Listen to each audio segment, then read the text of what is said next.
전주 리사이클링타운 지하층 폭발 사고 현장에서 누군가 추가 작업을 벌인 사실이 새롭게 드러났습니다. 폭발의 위험성이 크고 원인 규명이 진행되는 곳에 어린이날 연휴 기간에 작업자를 또 투입한 건데요. 작업 중지 권고조차 무시할 정도로 긴급한 일이 무엇이었을까?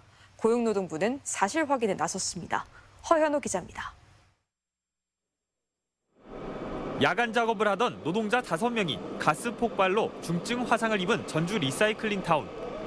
경찰과 소방의 합동 감식에 이어 사고 발생 닷새 뒤인 지난 7일 고용노동부가 원인 규명을 위해 추가 조사에 돌입했었습니다. 아직 원인 규명이 명확하지가 않아서 원인 규명을 위한 추가 조사가 진행 중에 있습니다.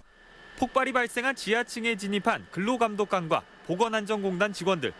그런데 이상한 점을 발견했습니다. 사고 당시 분리돼 있던 음식물 폐수 슬러지 배관이 지하층 저류조 등과 연결돼 있었던 겁니다. 문제의 배관은 교체 작업 도중 폭발이 일어나 작업을 완료하지 못했던 것들. 사고 당일인 2일과 합동 감식이 있었던 다음 날에도 분리돼 있었지만 어린이날 연휴 작업이 완료된 겁니다. 당시는 원인 규명이 진행 중인 데다 추가 폭발 위험성이 있어 고용노동부가 작업 중지 권고를 내렸던 상황이지만 무시된 겁니다. 아직까지도 현장에서 추가적인 피해가 발생할 수 있기 때문에 저희 경찰에서 언론이라든지 공사 관계자들 출입을 통제를 해야 될 상황입니다. 고용노동부 관계자는 누군가 작업한 의혹이 사실이고 또 다른 사고로 이어졌다면 큰 지탄을 받을 수밖에 없다며 엄청나게 무서운 짓이고 절대로 해서는 안 될 일이라는 의견을 내놨습니다.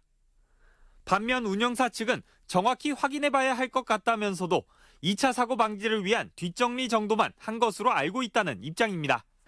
가스 측정도 하고 안전이 확보된 상태에서 작업을 했다고 해명하고 있습니다. 이 같은 정황이 확인되면서 노동당국은 사건 수사와 사업장 감독에 박차를 가하는 모습입니다. 고용노동부 전주지청은 관련 법상 근거를 확보한 어제 즉시 작업 중지 명령을 내리고 오늘 근로감독관을 보내 추가 작업 여부 확인 등 사업장 감독에 나섰습니다.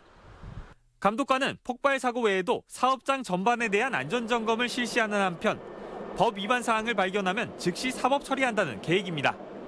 MBC 뉴스 허현호입니다.